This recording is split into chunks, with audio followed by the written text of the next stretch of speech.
সকাল হতে অঝোর ধারায় বৃষ্টি হচ্ছে। বৃষ্টি শিমুলের খুব প্রিয়। বৃষ্টিতে ভিজতে তার খুব ভালো লাগে, কিন্তু আজ তার গায়ে ভীষণ জ্বর। তাই জানালায় দাঁড়িয়ে বৃষ্টি উপভোগ করছে। টিনের চালে ঝমঝম সুরে বৃষ্টি পড়ার শব্দ এ যেন এক অন্য রকম অনুভূতি। হঠাৎ করে ছাতা মাথায় শান্ত এসে হাজির। কিরে শিমুল, কি করছিস? কি আর করব, জানালায় দাঁড়িয়ে বাইরের বৃষ্টি দেখছি। শান্ত শিমুলের কানে কানে বলল, বৃষ্টিতে ভিজবি? না রে, আজকে শরীরটা ভালো নেই, গায়ে ভীষণ জ্বর। তাহলে তো বাইরে গিয়ে লাভ নেই, চল ঘরে বসে কিছু খেলি। কি খেলা যায়? তোদের ঘরে লুডো আছে? আছে তো। তাহলে চল বসে লুডো খেলা যাক। এরপরই দুজনে মিলে বসে পড়ে লুডো খেলতে। শিমুল আর শান্ত দুজনেই স্থানীয় একটি স্কুলে 10ম শ্রেণীতে পড়ে। শিমুলের বয়স 15 আর শান্ত 17। শান্ত এর আগে 2বার ক্লাস 8 ফেল করেছে। নাম তার শান্ত হলেও সে মোটেও শান্ত নয়। তার চরিত্র তার নামের বিপরীত। সারাদিন তার উপর অশান্তি ভর করে থাকে। সকাল হোক কিংবা রাত, দুষ্টু হইতে সে সব সময় পাকা হাত। লুকিয়ে মানুষের ঘরের চালে ঢিল মারা, এলাকার বোকা ছেলেদের পেছনে লাগা, খামাখাই কারোর সাথে ঝগড়া বেঁধে দেওয়া, রাতে ভূত সেজে মানুষকে ভয় দেখানো, এগুলো তার জন্য খুবই সাধারণ ব্যাপার। এলাকায় তাকে নিয়ে সমস্যার শেষ নেই। তার নামে নালিশ শুনতে শুনতে তার মা হাঁপিয়ে গেছেন। একমাত্র ছেলে বাবা বিদেশ থাকেন, তার মায়ের আদরে এক প্রকার বাদর তৈরি হয়েছে সে। শিমুল আর শান্তর মধ্যে বয়সের তফাৎ থাকলেও দুজনেই খুব ভালো বন্ধু। পুকুরে গোসল করা, দূরে বেড়াতে যাওয়া, মাঠে খেলতে যাওয়া, সব কিছুতেই দুজন একসাথে থাকে। শান্তর গায়ের রং অতটা ফর্সা মনে না হলেও চেহারায় একটা মায়াবী ভাব রয়েছে। এছাড়াও তার আরো একটি গুণ রয়েছে, সে যে কাউকে সহজেই আপন করে নিতে পারে। কি যে জাদু তার দুই ঠোঁটে! তার মিষ্টি কথার ছলে পাষাণ হৃদয়েও প্রেমের ফুল ফুটে। শিমুল আর শান্ত লুডো খেলছে, আর বাইরে বৃষ্টি ঝরছে তো ঝরছেই। বৃষ্টি কমার কোনো নাম নেই। হঠাৎ করে শান্তর মা শান্তকে ডাক দিলেন। এই শান্ত, কই গেলি? শান্ত আসছি মা বলে লুডো খেলা রেখে উঠে চলে গেল। শান্ত চলে যাওয়ায় শিমুলেরও মন খারাপ হয়ে গেল। এরপর শিমুল ঘুমিয়ে পড়ল। ঘড়িতে তখন দুপুর 12টা। ঘন কালো মেঘের আড়াল থেকে উঁকি দিল দিনের সোনালী সূর্য। চারদিকে ঝলমলে রোদে মেঘে ঘর পুরোটাই কেটে গেল। শান্ত আবারও এলো শিমুলের বাড়িতে। এসে দেখলো সে ঘুমিয়ে গেছে।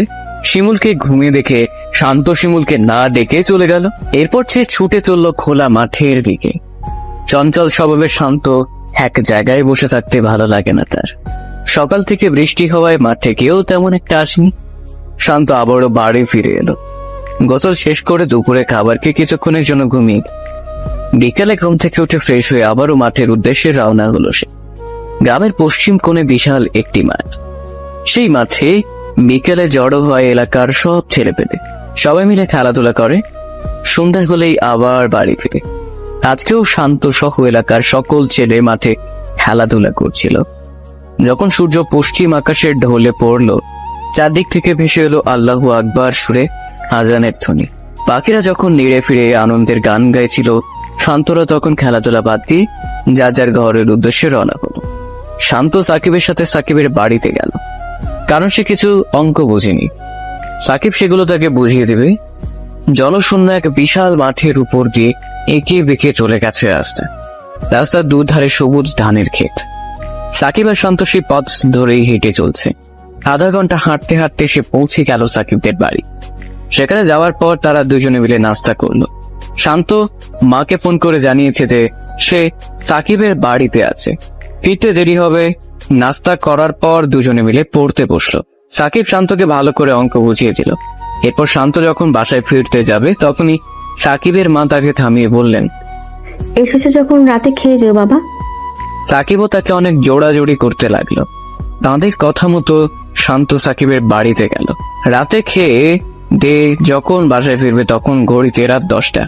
গ্রাম এলাকা, এখানে রাত 8টা মানে গভীর রাত, সেখানে রাত 10টা মানে তো নিশি রাতের সমান। সাকিন শান্তকে এগিয়ে দিতে চেয়েছিল, কিন্তু জবাবে শান্ত বলল, আমাকে এগিয়ে দিয়ে ফেরার পথে তুই তো কাপড় ভিজিয়ে দিবি, বাদ দিয়ে আমি একাই যেতে পারবো, আমার অভ্যাস আছে। এই বলে শান্ত সাকিবদের বাড়ি থেকে বেরিয়ে এলো। বিস্তীর্ণ মাঠের মধ্যে নির্জন রাস্তা দিয়ে একাই হেঁটে চলেছে শান্ত। রাতে নীরবতা ভেঙে চারদিক কটকট করছে শান্তর হেঁটে চলার শব্দ। মাঝে মধ্যে দূর থেকে শেয়ালের ডাক শোনা যাচ্ছে। হঠাৎ করেই গাছের মগডালে কি যেন নড়ে উঠল। শান্ত ভয় পেয়ে গেল। হাতে থাকা মোবাইলের ফ্ল্যাশ লাইট জ্বালিয়ে গাছের উপরের দিকে দেখতে লাগলো। না, কিছু নেই। হয়তো বাদর কোনো এক ডালে এসে বসেছিল। শান্ত আবার পথ চলতে শুরু করলো। নির্জন একা রাস্তা দিয়ে সে হেঁটে চলেছে। হঠাৎ মনে হলো তার সামনের দিক থেকে সাদা কাপড় পরা কেউ আসছে। অনেক দূরে হওয়ায় কিছু বোঝা যাচ্ছে না। মোবাইলের ফ্ল্যাশ লাইটের হালকা আলো সেই সাদা জামার উপর পড়ে জামাটি আকাশের তারার মতো মিটমিট করতে লাগলো। শান্ত সামনে এগিয়ে চলছে সামনের দিকে, আর সাদা কাপড় পরা লোকটিও তার দিকে এগিয়ে আসছে। কাছে আসার পর সে দেখতে পেল খুব সুন্দর চেহারার একটি মেয়ে। তার পাশ দিয়ে যাওয়ার সময় তাকে সালাম দিল। সেও সালামের জবাব দিল। শান্ত মনে মনে ভাবতে লাগলো, এত রাতে সুন্দরী মেয়ে একা কোথায় যাচ্ছে? ডেকে জিজ্ঞেস করব। মেয়েটির সাথে কথা বলার জন্য সে পেছন ফিরে তাকালো, কিন্তু এ কি? মাত্র কয়েক সেকেন্ডের ব্যবধানে মেয়েটি উধাও। আশপাশে কোনো বাড়ি নেই যে সেখানে মেয়েটি যাবে। তাহলে এত তাড়াতাড়ি মেয়েটি গেল কোথায়? শান্ত আর কিছু না ভেবে আবারও হাঁটতে লাগলো। খানিকক্ষণ পরেই একটা হাসির শব্দ, খুবই সুন্দর হাসির শব্দ। এত সুন্দর করে কে হাসে? শান্ত চারদিকে তাকায়, না, কাউকে দেখা যাচ্ছে না। হয়তো শোনার ভুল। শান্ত পথ চলতে শুরু করলো। আবারও সেই হাসির শব্দ। শান্ত দাঁড়ালো, সেই সাথে হাসিটাও থেমে গেল। না, শান্ত আর সাহস রাখতে পারছে না। সে দৌড়াতে শুরু করলো।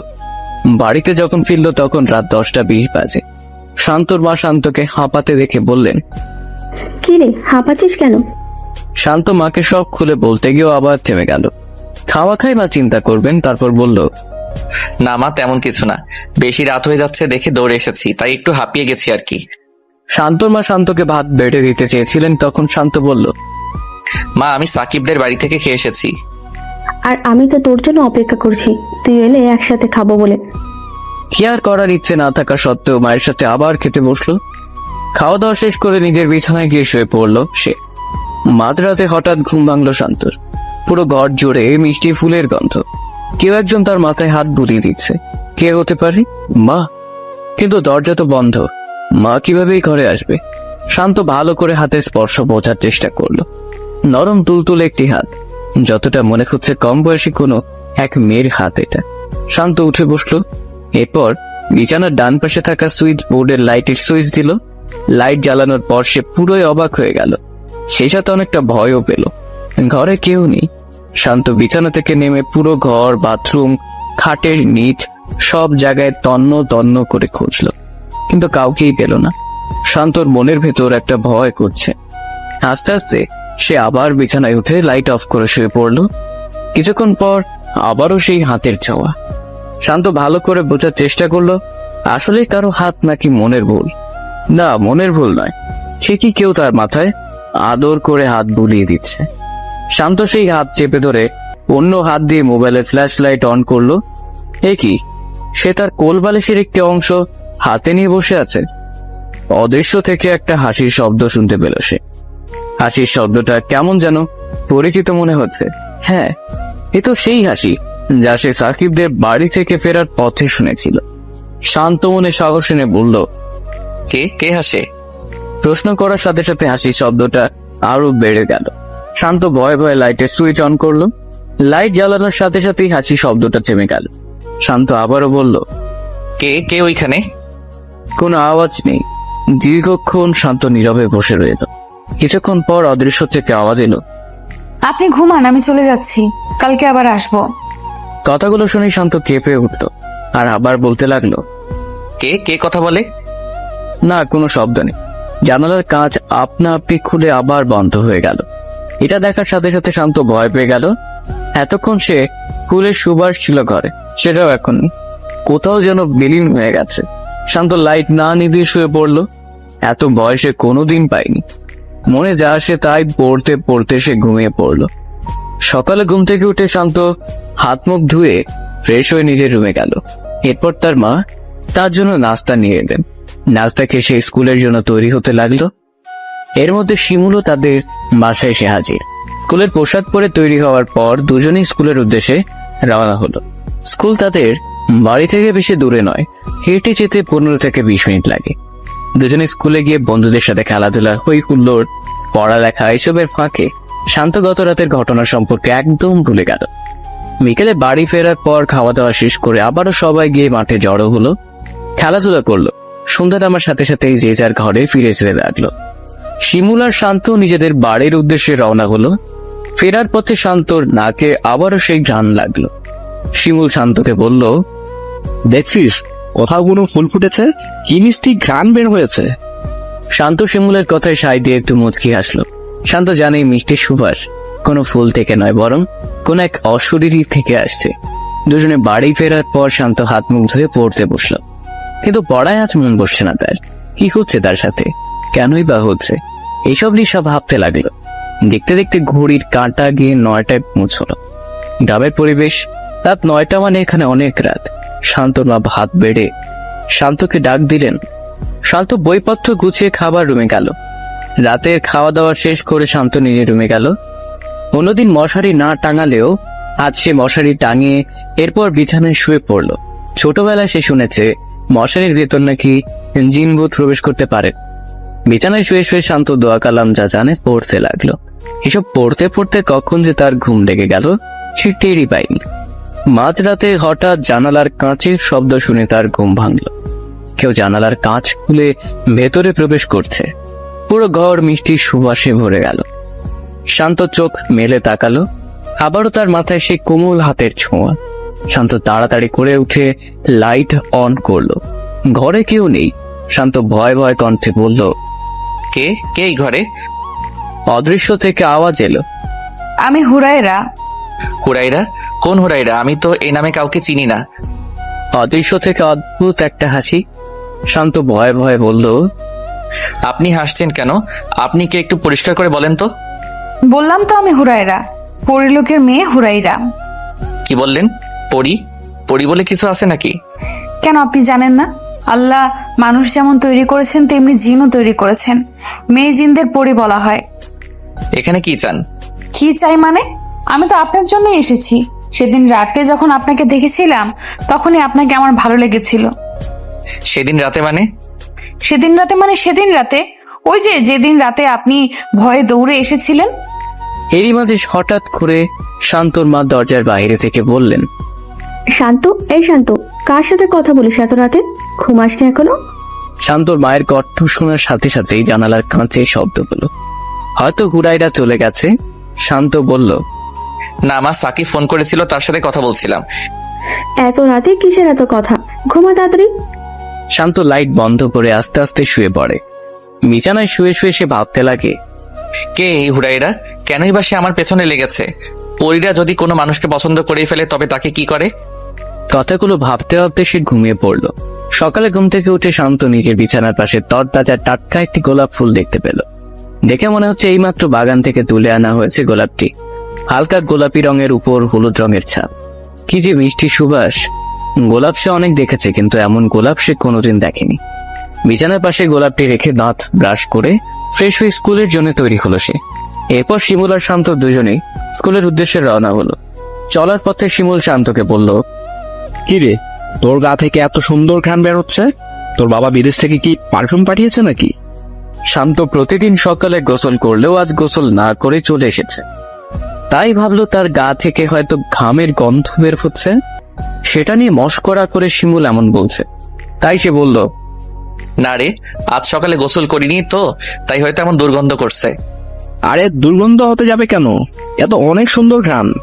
তুই কি সত্যিই কোনো পারফিউম ব্যবহার করিসনি? আরে সত্যি বলছি, আমি কোনো পারফিউম ব্যবহার করিনি। তাহলে তোর গা থেকে এমন সুন্দর ঘ্রাণ আসছে কেন? জানি না, বাদ দে তো এসব কথা। এবার স্কুলে চল, দেরি হয়ে যাচ্ছে। শিমুল মনে মনে ভাবলো শান্তকে হয়তো তার বাবা কোনো পারফিউম গিফট করেছেন। সেই কথা হয়তো শান্ত তার কাছে লুকোচ্ছে। এই কথা ভেবে শিমুল মনে মনে শান্তর উপর কিছুটা রাগ করল। স্কুলে যাওয়ার পর পুরো ক্লাস শান্তর গায়ের সুগন্ধে ভরপুর হয়ে উঠল। সবাই শান্তকে বলছে, কিরে, কোন ব্র্যান্ডের পারফিউম ব্যবহার করছিস? তোর পারফিউমের ঘ্রাণে পুরো স্কুল মোহ করছে। ক্লাস শুরু হওয়ার পর শান্ত ব্যাগ থেকে বই বের করতে যাবে, ঠিক তখন তার হাতে কি যেন বিঁধল। শান্ত চট করে ব্যাগ থেকে হাত বের করে দেখলো তার হাত থেকে রক্ত ঝরছে। সে ব্যাগের ভিতরে তাকালো। সকালের সেই গোলাপ ফুলটি তার ব্যাগে। এই ফুলের কাঁটাই তার হাতে বিঁধেছে। শান্ত কিছুটা অবাক হলো, সে তো এই ফুল ব্যাগে রাখেনি, তাহলে কে রাখলো? ফুলে থাকা কাঁটার আঘাতে শান্তর হাত থেকে অঝোর ধারায় রক্ত ঝরছে, সেই সাথে তীব্র ব্যথাও হচ্ছে। মনে হচ্ছে কাঁটা নয়, যেন কোনো বিষাক্ত সাপ কামড় দিয়েছে। অনেক কষ্টে শান্ত স্কুলে ক্লাস করলো। হাতের ব্যথা ধীরে ধীরে বাড়তে থাকায় টিফিনের সময় ছুটি নিয়ে বাড়ি চলে এলো। নিজের রুমে গিয়ে ব্যাগ রাখতে যাবে, ঠিক তখনই দেখলো তার বিছানার পাশে গোলাপ ফুলটি পড়ে আছে। শান্ত তাড়াতাড়ি করে ব্যাগের চেইন খুলে দেখলো ব্যাগে গোলাপ নেই। শান্তর মাথায় কাজ করছে না, কি হচ্ছে তার সাথে এসব? মাথাটা কেমন ঝিনঝিন করছে। আস্তে আস্তে সে জ্ঞান হারিয়ে মাটিতে লুটিয়ে পড়লো। এরপর শান্ত রুমে কিছু পড়ে যাওয়ার শব্দ শুনে শান্তর মা দৌড়ে শান্তর ঘরে গিয়ে দেখলেন শান্ত মাটিতে পড়ে আছে। গায়ে হাত দিয়ে দেখলেন তার শরীরে ভীষণ জ্বর। এমন অবস্থায় কি করবেন তার মাথায় কিছুই কাজ করছে না। এরপর তিনি রান্নাঘরে গিয়ে পানি এনে শান্তর চোখে মুখে ছিটিয়ে দিলেন। পানি দেওয়ার পর শান্তর জ্ঞান ফিরে এলো। এরপর শান্তর মা আস্তে আস্তে তাকে ধরে বিছানায় তুলে শুইয়ে দিলেন। শান্তর হাতের ব্যথায় কাতরাতে লাগলো। শান্তর মা নিজের রুমে গিয়ে মোবাইল হাতে নিয়ে গ্রাম্য বাজারের ডাক্তারকে ফোন করলেন। ডাক্তার এসে শান্তকে দেখে বললেন চিন্তার কোনো কারণ নেই, বৃষ্টিতে হয়তো ভিজেছিল তাই ঠান্ডা লেগেছে।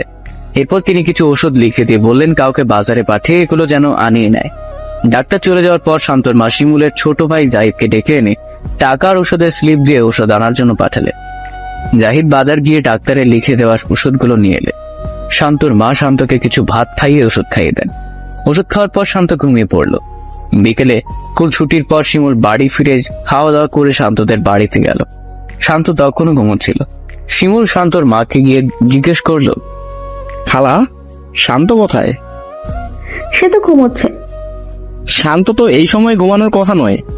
স্কুল থেকেও আজ ছুটি নিয়ে এলো, বললো হাতে নাকি কিসের কাটা বিঁধেছে, তাই ব্যথা করেছে। হ্যাঁ রে বাবা, স্কুল থেকে ফেরার পর থেকেই তার ভীষণ জ্বর। কি বললেন? জ্বর? শিমুল আর কোনো কথা না বলে সোজা শান্তর রুমে চলে গেল। শান্ত রুমের মধ্যে একটা চেনা ঘ্রাণ। হ্যাঁ, এটা তো শান্ত যে পারফিউম ব্যবহার করেছিল সেটার ঘ্রাণ। পরক্ষণে শিমুলের মনে পড়লো যে না, এটা পারফিউম নয়। সেদিন সন্ধ্যাবেলা মাঠ থেকে ফেরার পথে এই ঘ্রাণ পেয়েছিলাম। এটা ভেবে শিমুল গিয়ে শান্তর বেডের পাশে বসে শান্তর মাথায় হাত বুলালো। শিমুল শান্তর মাথায় হাত রাখে, সাথে সাথেই তার ঘুম ভেঙে গেল।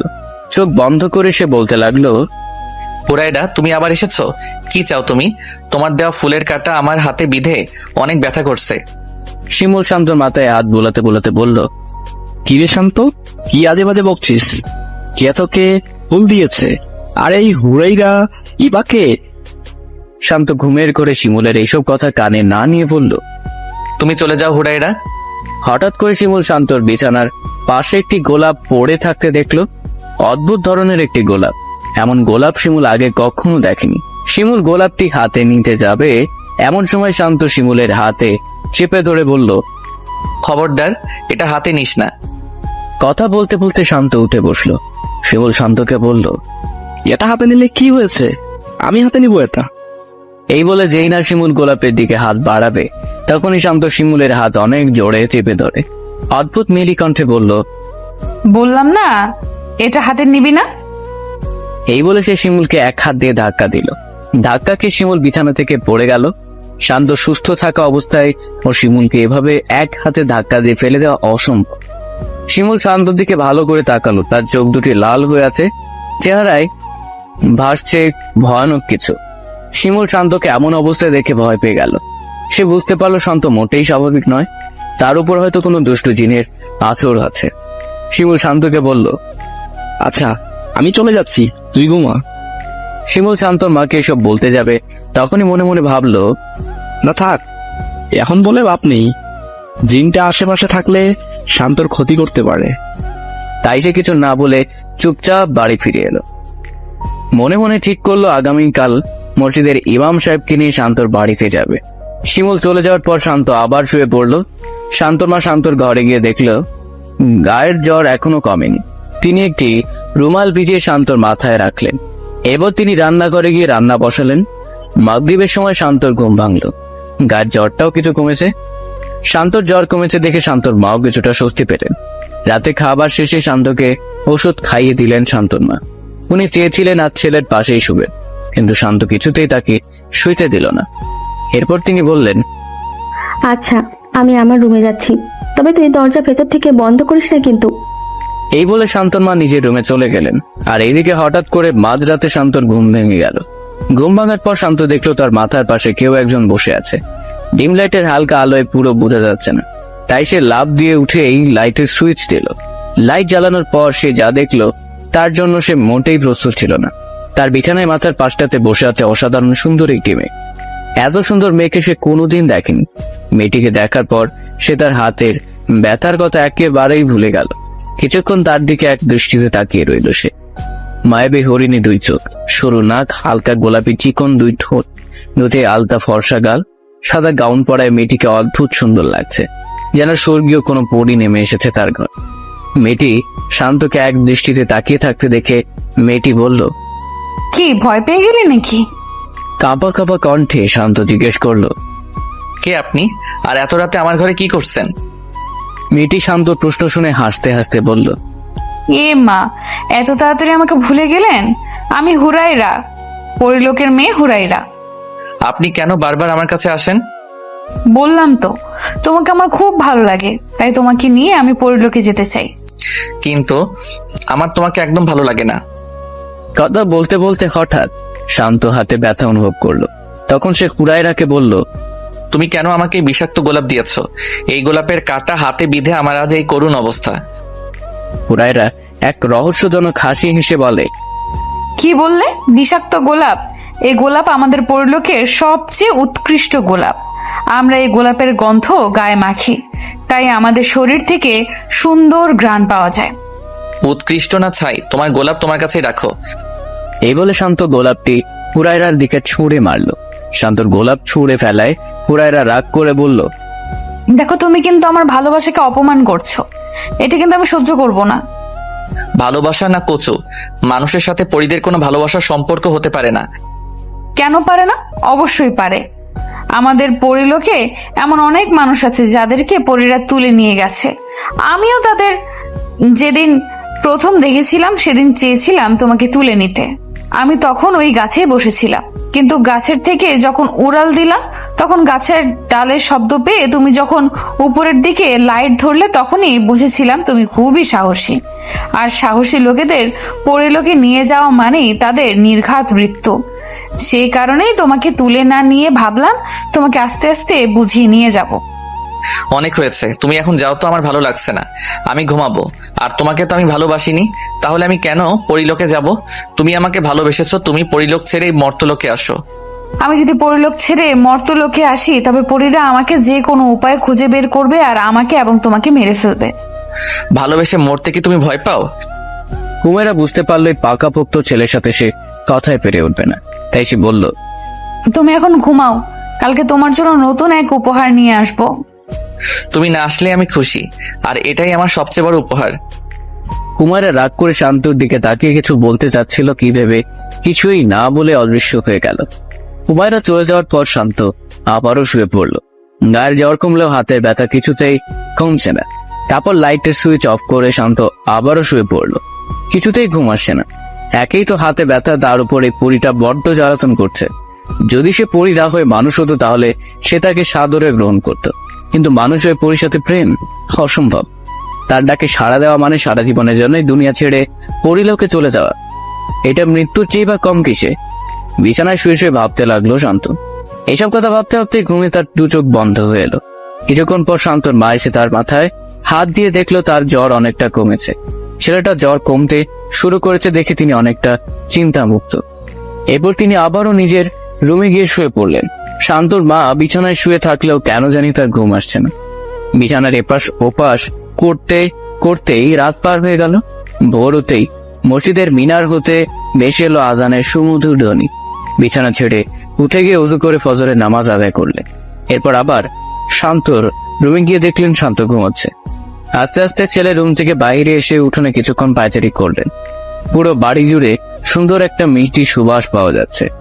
শান্তর মা ভাবলেন হয়তো বাড়ির আশপাশে কোথাও ফুল ফুটছে। আস্তে আস্তে যখন সূর্য পূর্ব আকাশের দিকে উদিত হতে লাগলো, সেই সাথে মিষ্টি সুবাসও মিলিয়ে যেতে লাগলো। তবে শান্তর মা বিষয়টিকে খুব একটি গুরুত্ব দিলেন না।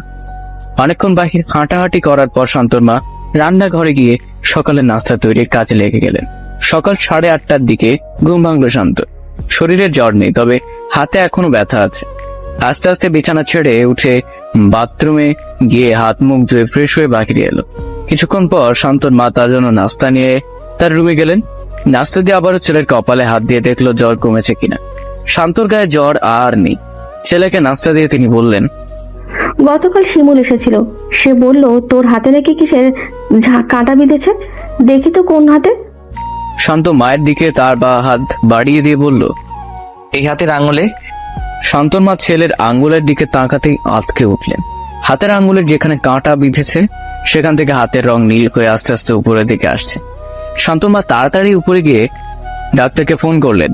ডাক্তার এসে শান্তর আঙ্গুল দেখে বললেন, হয়তো কাটা তার হাতের রগের মধ্যে বিঁধেছে।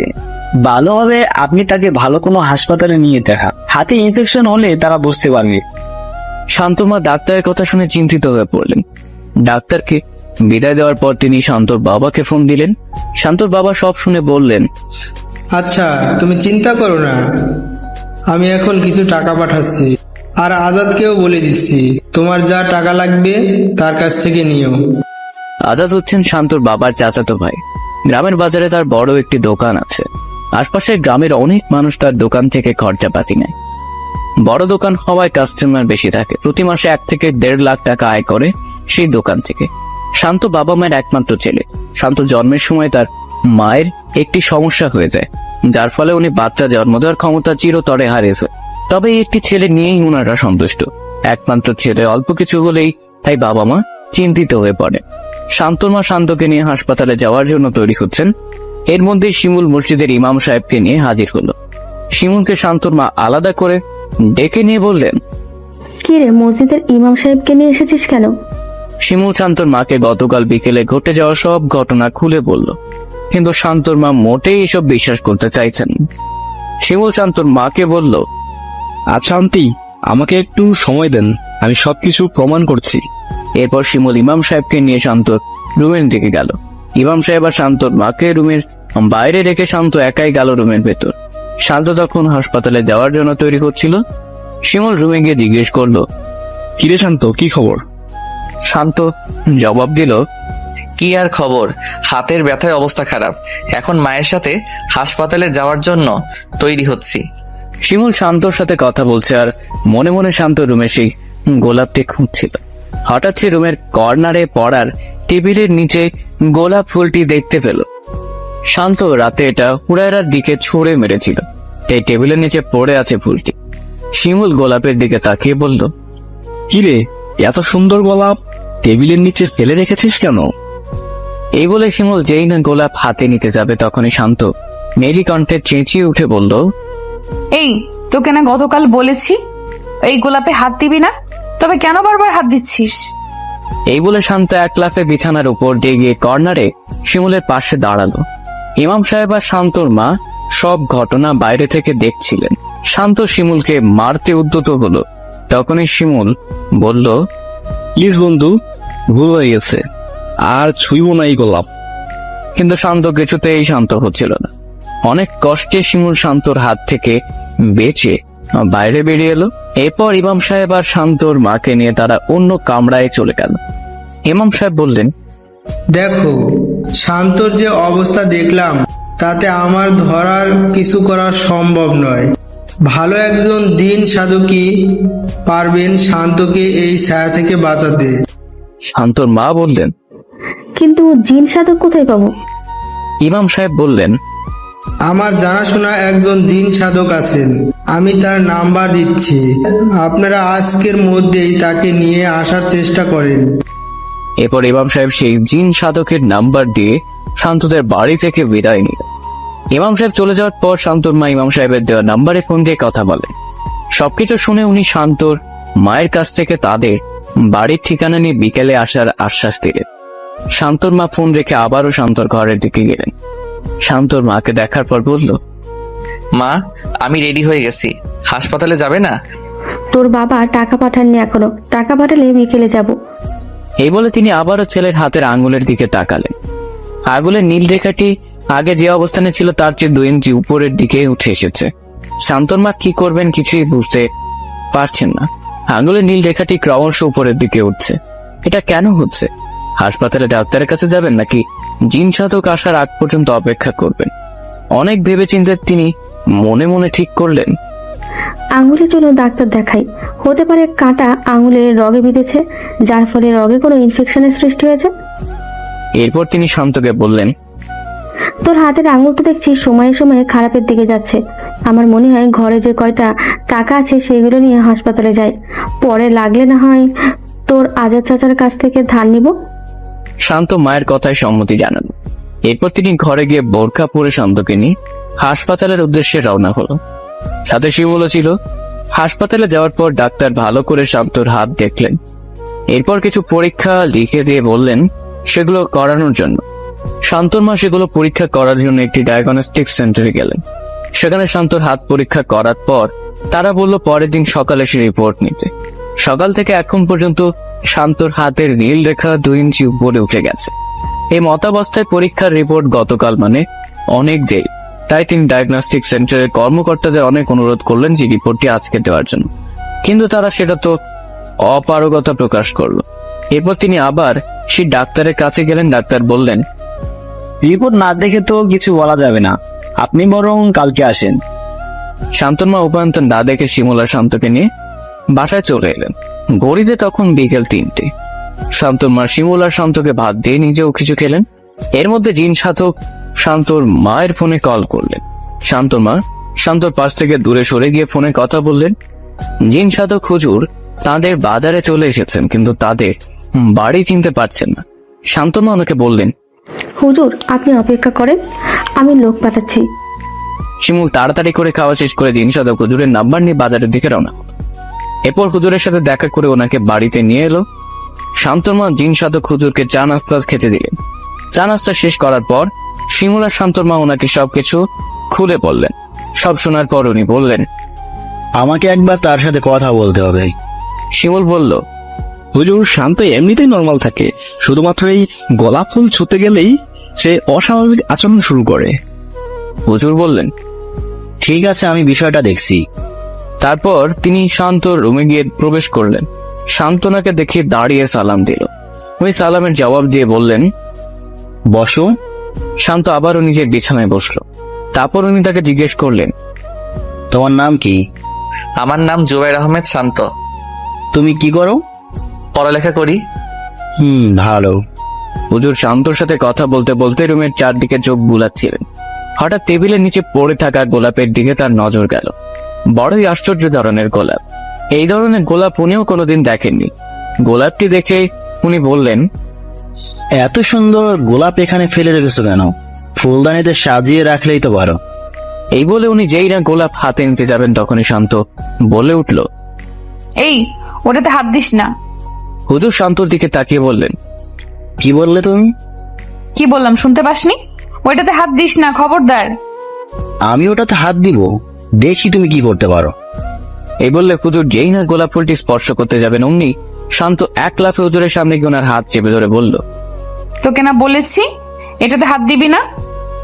এই বলে সে হুজুরের এক হাতে ধরে ওনাকে ছুঁড়ে ফেলে দিল। শিমুল তাড়াতাড়ি এসে হুজুরকে ধরে তুলল। উনি হাতে খুবই আঘাত পেয়েছেন, হয়তো মুচকে গেছে। শান্ত শিমুলকে দেখে বলল, ও তাহলে এই ব্যাটাকে তুই নিয়ে এসেছিস, তোকে তো আমি দেখে নেব। হুজুর এক মুহূর্ত দেরি না করে শিমুলকে নিয়ে শান্ত রুমের বাইরে গিয়ে শান্তকে ঘরে দরজা বন্ধ করে আটকে দিলেন। শান্তর মা হুজুরের কাছে এসে বললেন, কি হয়েছে হুজুর, কি দেখলেন আমার ছেলেকে? আপনার ছেলের উপর এক পরীর নজর পড়েছে। সে খুবই শক্তিশালী। তাকে বশে আনতে হলে আমি আমার জিনদেরকে হাজির করতে হবে।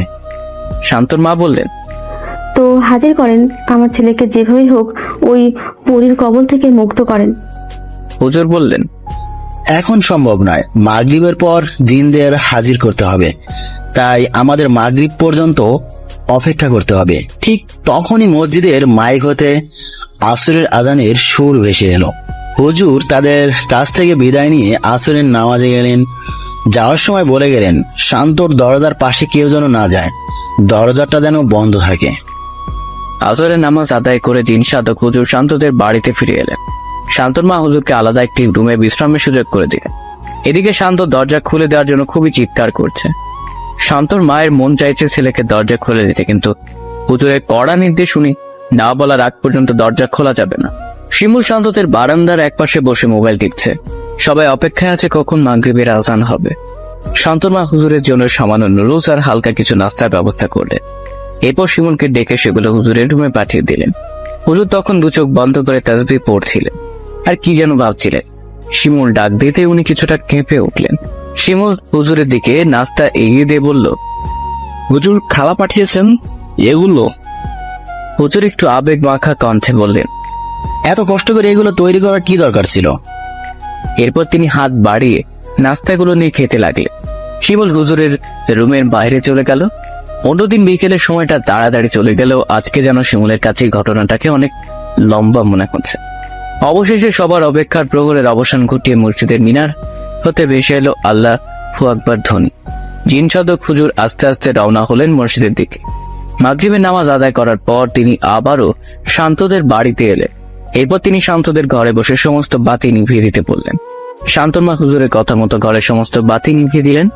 শান্তর মা শিমুল রুমের একটি কর্নার চেয়ারে বসে রইলেন। সমস্ত ঘর অন্ধকার, কেউ কাউকে দেখতে পাচ্ছেন না। নীরব নিস্তব্ধ চারদিক, শুধুমাত্র হুজুরের কণ্ঠে গুনগুনে কিছু পড়ার শব্দ পাওয়া যাচ্ছে। হঠাৎ করে দরজার মধ্যে একটা শব্দ হলো। হুজুর তখনই বললেন, আইদারুস, তুমি এসেছো? হ্যাঁ জনাব, আমি এসেছি। তারপর হুজুর তাকে শান্তর সাথে হওয়া সব ঘটনা খুলে বললেন। পাশাপাশি শান্তর মা শান্তর হাতে কাঁটা বিঁধে করুণ অবস্থার কথাও জানালেন। জিনটি সব শুনে বলল, হুজুর, আমি আপনার দেহের সাথে মিশে যাচ্ছি।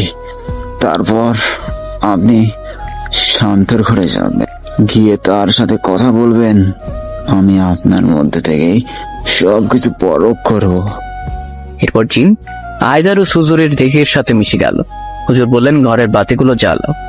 হুজুরের কথা মতো শান্তর মা ঘরের বাতি জ্বালালেন। বাতি জ্বালানোর পর হুজুর আস্তে আস্তে হেঁটে চললেন শান্তর ঘরের দিকে। শান্তর ঘরের সামনে গিয়ে শান্তর ঘরে দরজা খুলে ভেতরে প্রবেশ করলেন। দরজা বন্ধ করে দেওয়া শান্ত অনেকক্ষণ ডাকাডাকি করে শেষে ঘুমিয়ে পড়েছিল। হুজুর গিয়ে তার বিছানায় বসে তার মাথায় হাত বোলালেন। শান্ত ঘুমের মধ্যে বলল, কে হুরাইরা এসেছো নাকি? হুজুর আস্তে আস্তে ডাকলেন, শান্ত, এই শান্ত, ওঠো বাবা। শান্ত চোখ খুলে তাকালো। হুজুরকে দেখে সে উঠে বসে হুজুরকে সালাম দিল। হুজুর সালামের জবাব দিয়ে তার অবস্থা জানতে চাইলেন। শান্ত ভালোভাবে হুজুরের সব কথা উত্তর দিল। হুজুর বুঝতে পারলেন শান্ত এমনিতে নর্মাল থাকে, তবে গোলাপটি স্পর্শ করতে গেলে তার উপর পড়ে এসে ভর করে। তাই তিনি শিমুলকে ইশারা দিলেন গোলাপটি স্পর্শ করার জন্য। শিমুল হুজুরের কথা যেই না গোলাপ স্পর্শ করতে যাবে তখনই শান্ত বলে উঠল, এই, তোকে না কতবার বলেছি এই গোলাপ স্পর্শ করবি না? শিমুল ভয় পেয়ে গোলাপে আর হাত দিল না। হুজুর শান্তর হাতের কনিষ্ঠ আঙ্গুল চেপে ধরে কিছু পড়তে লাগলেন। তখনই শান্ত জোরে জোরে চিৎকার করতে লাগলো। হুজুর শান্তকে আবারও জিজ্ঞেস করলেন, তোমার নাম কি? শান্ত উত্তর দিল, আমার নাম হুরায়রা। এভাবে হুজুরের সাথে হুরায়রার কথোপকথন হতে লাগলো। তুমি কোথা থেকে এসেছো? আমি পরিলোক থেকে এসেছি। কেন এসেছো এইখানে? এই ছেলেটাকে আমার ভালো লাগে তাই। তুমি যাবে কিভাবে? আমি ছেলেটাকে সঙ্গে নিয়েই যাব। তুমি কি ভালো ভালো যাবে, নাকি আমাকে কিছু করতেই হবে? শান্ত হেসে বলল, আমাকে তাড়ানোর মতো ক্ষমতা তোমার নেই, পারলে চেষ্টা করে দেখতে পারো। হুজুর হেসে বললেন, আমার সম্পর্কে তোমার ধারণা নেই, তাই তুমি এমন কথা বলছো। আমি তোমাকে বিদায় করে এই বাড়ি থেকে বিদায় নেব, তার আগে নয়। এই বলে হুজুর শান্তর কনিষ্ঠ আঙ্গুল ছেড়ে দিলেন। সাথে সাথেই শান্ত বিছানায় অচেতন হয়ে পড়ে গেল। শান্তর মা শান্তকে ধরতে যাবেন এমন সময় হুজুর থামিয়ে বললেন, এই মুহূর্তে তাকে স্পর্শ করবেন না, তাকে এই রুমে কিছু সময় একা রেখে দিন। হুজুরের কথায় সবাই শান্তকে রুমে একা রেখে চলে আসে। হুজুর আবারও আগের মতোই রুমে এসে সব বাতি বন্ধ করে জিন আয়দারুসের সাথে কথা বলতে শুরু করেন। জিন আয়দারুস হুজুরকে জানালো, শান্তার উপরে যে ভর করেছে সে হচ্ছে পরিলোকের মেয়ে হুরায়রা। পরীরা সাধারণত যাকে পছন্দ করে তাকে উঠে নিয়ে যায় এবং পরিলোকে তাদের গোলাম করে রাখে। তাদের অবস্থা এমন হয় যে তারা বাঁচা আর মরার মাঝখানে ঝুলতে থাকে, এক এক সীমাহীন কষ্ট। আয়দারুসের কথায় হুজুর তাকে প্রশ্ন করলেন, যদি তাই হয়ে থাকে তাহলে হুরায়রা কেন শান্তকে এখন পর্যন্ত তুলে নিয়ে যায়নি? কারণ শান্ত হচ্ছে খুবই সাহসী একটি ছেলে, আর অতি সাহসী কাউকে পরিলোকে সহ্য করা হয় না, তারা তাদের মেরে ফেলে। আর তাই হুরায়রা চাচ্ছে শান্তকে অন্যভাবে পরিলোকে নিয়ে যেতে। অন্যভাবে মানে কিভাবে? হুরায়রা যে আপনাকে বললো তাকে তাড়ানোর ক্ষমতা আপনার নেই। সে এমনি এমনি একথা বলেনি, সে এখানে বিরাট এক কৌশল করেছে। আপনি যতই তাবিজ দেন আর যাই করেন তার কিছুই করতে পারবেন না। সে কি এমন কৌশল করেছে এখানে? শান্তর রুমে যে গোলাপ দেখেছেন ওটাই হচ্ছে তার কৌশলের মূল। এটা সাধারণ কোনো গোলাপ নয়, এটা পরিলোকের অতি মূল্যবান গোলাপ। পরীরা এই গোলাপের ঘ্রাণ খুবই পছন্দ করে। সেই সাথে এই গোলাপের আরেকটি ক্ষমতা আছে, এই গোলাপে আছে এক ধরনের বিষ যা যে কোনো মানুষকে ধীরে ধীরে জিনে পরিণত করতে পারে। শান্তর মা জিনের কথা শুনে বললেন, আমার ছেলের হাতে তো এই ফুলের কাঁটা বিঁধেছে। জিন আয়দারুস বলল, হ্যাঁ, এই ফুলের কাঁটা তার হাতে বিঁধেছে, আর এই কাঁটার বিষ আগামী 1 সপ্তাহে তার পুরো শরীরে ছড়িয়ে পড়বে, সেই সাথে সে জিনে পরিণত হবে। আয়দারুসের কথা শুনে শান্ত মা কাঁদতে শুরু করলেন। তিনি হুজুরকে বললেন, হুজুর, যত টাকা লাগে দিব, আমার ছেলেটিকে এই বিপদের হাত থেকে বাঁচান। দেখেন, আমি তো আর বাঁচানোর মালিক নই, বাঁচানোর মালিক আল্লাহ। আমি তো উসিলা মাত্র, আমি আমার দিক থেকে সর্বোচ্চ চেষ্টা করব। এরপর তিনি আয়দারুসকে বললেন, যদি ওই গোলাপ নষ্ট করে ফেলা হয় তবে কি শান্তকে বাঁচানো যাবে? ওই গোলাপ নষ্ট করা মানে সমস্যার সমাধান নয়। গোলাপ থেকে শান্তর শরীরে যে বিষ গিয়েছে সে বিষ বের করতেই হবে। এই বিষ বের করার জন্য একমাত্র পরিলোকের পরীরাই আমাদের সহযোগিতা করতে পারে জনাব। পরীরা কি আমাদের সাহায্য করবে? আমার পরিচিত একজন পরী আছে, সে আমার খুব ভালো বন্ধু, তাকে বলে দেখতে পারি। আজ রাতে আমি তার সাথে কথা বলবো, যদি সে রাজি হয় তবে কালকে তাকে নিয়ে আসবো। আমি আজ বিদায় নিলাম, তবে হ্যাঁ, শান্তকে আজ রাত 12টার পর থেকে ফজর পর্যন্ত কড়া পাহারায় রাখবেন। যেহেতু পরী হুজুরকে দেখেছে তাই সে শান্তকে এখান থেকে সরানোর চেষ্টা করতে পারে। এই বলে জিন আয়দারুস বিদায় নিল। জিন বিদায় নেওয়ার পর শিমুল আবারও ঘরের বাতি জ্বালালো। শান্তর মাকে খুবই বিষণ্ণ দেখাচ্ছে। এরই মধ্যে এশার আজান হলো। হুজুর কয়েকটি তাবিজ লিখে বললেন, এগুলো শান্তর ঘরের সব দরজা জানালায় লাগিয়ে দিবেন, এতে করে পরী শান্তকে নিয়ে কোথাও যেতে পারবে না। এরই মধ্যে মসজিদের মিনার হতে এশার আজানের সুর ভেসে এলো। হুজুর শান্তর মায়ের কাছ থেকে বিদায় নিয়ে বললেন, আজকে তাহলে আমি আসি, আগামীকাল মাগরিবের পর আবার আসবো। শান্তর মা শিমুলের হাতে 1000 টাকা দিয়ে বললেন, হুজুরকে এগিয়ে দিয়ে আয়, আর এই টাকাগুলো হুজুরকে দিয়ে দিস। শিমুল শান্তর এমন পরিস্থিতি দেখার পর ভয় একদম শেষ। তারপর হুজুরকে এগিয়ে দিতে হবে। সে কোনো রকমে তার বাড়ি পর্যন্ত হুজুরের সাথে এসে হুজুরকে বড় রাস্তার পথ দেখিয়ে দিয়ে হুজুরের হাতের মুঠে 1000 টাকার নোট বুঝিয়ে দিয়ে দৌড়ে নিজের ঘরে চলে গেল। গ্রামের অন্ধকার আঁকা বাঁকা রাস্তার কিনার ঘেঁষে মোবাইলের লাইটের আলোয় হাঁটতে শুরু করলেন জিন সাধক হুজুর। গন্তব্য বড় রাস্তা। গ্রামের পরিবেশ তাই এসার সময় হওয়ার সাথে সাথে চারদিকে একদম নীরব হয়ে গেছে। নিজন রাস্তা দিয়ে হেঁটে চলেছেন জিন সাধক হুজুর। হঠাৎ করে তার পাশ দিয়ে কিছু একটা যেন খুব দ্রুত উড়ে চলে গেল। জিন সাধক হুজুর বুঝতে পারলেন হয়তো ওই পরিটাই তার কোনো ক্ষতি করার চেষ্টা করছে। তাই তিনি আয়দারুসকে ডাকতে যাবেন, তখনই আয়দারুস বলল, হুজুর, আমাকে ডাকতে হবে না, আমি জানি ওই পরী যে কোনো সময় আপনার ক্ষতি করতে পারে, তাই আমি আপনার সাথেই আছি। আয়দারুসের কথায় হুজুর নিশ্চিন্ত হলেন। এরপর তিনি আবারও পথ চলতে শুরু করলেন। কিছু দূর পথ হেঁটেই হুজুর পৌঁছে গেলেন বড় রাস্তা। অনেকক্ষণ দাঁড়িয়ে থাকার পর একটা গাড়ি পেলেন। সেই গাড়িতে চড়েই তিনি বাড়ির উদ্দেশ্যে রওনা হলেন। শান্তর মা শান্তর বাবার সাথে ফোনে কথা বলছিলেন। শান্তর সাথে ঘটে যাওয়া সব ঘটনা শান্তর বাবাকে তিনি খুলে বললেন। শান্তর বাবা এসব ভূত প্রেত জিন পড়ি এগুলোতে একটু কম বিশ্বাস করেন। তিনি শান্তর মাকে বললেন, এইসব রেখে ছেলে ভালো ডাক্তার দেখাও। কোথাকার কোন ভণ্ড হুজুরদের দেখাবে এসো, কি করতে কি করবে সে তার ঠিক নাই। শান্তর বাবার কথার বিপরীতে শান্তর মা শুধু হ্যাঁ বাচক জবাব দিয়ে ফোন রেখে দিলেন। কি বা বলবেন, তিনি নিজেও তো এগুলোতে বিশ্বাস করেন তা না, তবে চোখের সামনে যে ঘটনাগুলো ঘটছে সেগুলোকে তো আর অবিশ্বাস করতে পারেন না। কথাগুলো ভাবতে ভাবতে তিনি ছেলের রুমের দিকে গেলেন। দরজা খুলতে গিয়ে খুললেন না, কারণ হুজুর নিষেধ করে গেছেন দরজা খুলতে। নীরব নিস্তব্ধ রাত, ছেলের রুমের দরজার বাইরে চেয়ারে বসে রইলেন তিনি। এভাবে বসে থাকতে থাকতে কখন যে ঘুমিয়ে পড়লেন টেরি পাননি। আর এদিকে জিন সাদত বাড়ি থেকে জিন হায়দারুসকে বললেন, তুমি তোমার পরিচিত পরীর সাথে কথা বলো, সম্ভব হলে তাকে এখানে নিয়ে এসো, আমি তার সাথে কথা বলবো। জনাব, পরিটির সাথে আমি কথা বলবো, তবে সে এখানে আসবে কিনা সেটা বলতে পারছি না, কারণ সে মানুষের সামনে যায় না। আমি আমার সর্বোচ্চ চেষ্টা করবো জনাব। এই বলে আয়দারুস সেখান থেকে বিদায় নিল। আয়দারুসের পরিচিত পরি রুকাইয়া। আয়দারুস রুকাইয়ের কাছে গিয়ে শান্তর সাথে ঘটে যাওয়ার সব ঘটনা খুলে বলে। রুকাইয়া সব শুনে বলে, এই জন্যই আজকাল হুরায়রাকে পরিলোকে কম দেখা যায়। আয়দারুস রুকাইয়াকে জিন সাধক হুজুরের সাথে দেখা করতে বললে সে বলে, আজ নয়, কালকে যখন তোমরা শান্তকে দেখতে যাবে তখন আমিও তোমাদের সাথে যাব।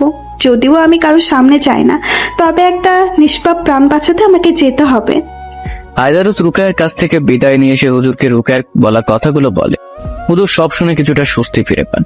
সকালে ফজরের আজানের সুরে ঘুম ভাঙে শান্তর মায়ের। তাড়াতাড়ি করে উঠে মুখ ধুয়ে ফ্রেশ হয়ে ওযু করে নিলেন। এরপর ফজরের নামাজ আদায় করে আস্তে আস্তে ছেলে ঘরের দিকে গেলেন। চুপি চুপি তিনি দরজা খুললেন। দরজা খুলে ভেতরে তাকাতেই চমকে গেলেন শান্তর মা। পুরো ঘরের আসবাবপত্র এদিক ওদিক ছড়িয়ে ছিটিয়ে আছে। বিছানার মাঝখানে এলোমেলো চুলে বসে আছে শান্ত। হঠাৎ করে মায়ের দিকে নজর পড়তে বিছানা থেকে এক লাফে তার দিকে আসতে লাগলো সে। তৎক্ষণাৎ শান্তর মা দরজার বাইরে এসে দরজা বন্ধ করে দিলেন। ছেলের এমন অবস্থা দেখে ওনার চিৎকার করে কান্না করতে ইচ্ছে করছে। চোখ মুছতে মুছতে নিজের রুমের দিকে গেলেন। কোনো কিছু রান্না করতে তার ভালো লাগছে না, যেহেতু ওযু আছে তাই জায়নামাজে দাঁড়িয়ে 2 রাকাত নফল নামাজ পড়ে হাত তুলে আল্লাহর কাছে মোনাজাত করতে লাগলেন। হে আল্লাহ, তুমি আমার সন্তান জন্ম দেওয়ার ক্ষমতা দিয়েছো। হে আল্লাহ, তুমি আমার সন্তান জন্ম দেওয়ার ক্ষমতা নিয়েছো, আমি নীরবে মেনে নিয়েছি। এই ভেবে যে আল্লাহ তো আমাকে নিঃসন্তান রাখেননি, অন্তত পক্ষে একটি সন্তান তো দিয়েছেন। হে আল্লাহ, তোমার দেওয়া এই নেয়ামত আমার কাছ থেকে কেড়ে নিও না। মোনাজাত করে করে কাঁদতে লাগলেন শান্তর মা। এভাবেই কেটে গেল অনেকক্ষণ। হঠাৎ করে শুনলেন বাইরে থেকে শিমুলের মা ডাকছে, ভাবি ঘুমিয়েছেন নাকি উঠে পড়েছেন? ভাবি, আপনি এত সকাল সকাল?